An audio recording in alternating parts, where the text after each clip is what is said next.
श्रीमद् भगवद गीता अध्याय 4 श्लोक 34, 35, 36 का विस्तृत वर्णन। श्लोक 34। भगवान कृष्ण कहते हैं, इस ज्ञान को जानने के लिए तुम ज्ञानी गुरु के पास जाओ, उन्हें नम्रता से प्रणाम करो, सेवा करो और विनम्रता से प्रश्न पूछो, तब वे तुम्हें सच्चा ज्ञान देंगे।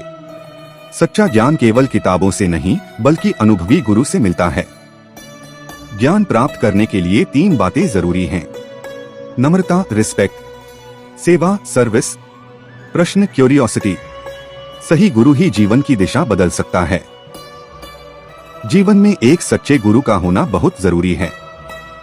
अहंकार छोड़कर सीखना ही सच्चा ज्ञान है। श्लोक 35। भगवान कहते हैं, इस ज्ञान को प्राप्त करके तुम फिर कभी मोह भ्रम में नहीं पड़ोगे और तुम सभी प्राणियों में अपने आप को और सबको मुझ में देखोगे। सच्चा ज्ञान मिलने के बाद मनुष्य का भ्रम समाप्त हो जाता है। वह हर व्यक्ति में ईश्वर का अंश देखता है। यह एकता वननेस का अनुभव है। ज्ञान हमें सभी में समानता और प्रेम देखना सिखाता है। इससे मनुष्य का दृष्टिकोण पूरी तरह बदल जाता है। श्लोक 36। भगवान कहते हैं, अगर तुम सबसे बड़े पापी भी हो तो भी ज्ञान रूपी नाव के द्वारा तुम पापों के समुद्र को पार कर सकते हो। ज्ञान मनुष्य के जीवन को पूरी तरह बदल सकता है। कोई भी व्यक्ति कितना भी गलत क्यों न हो, ज्ञान से सुधार संभव है।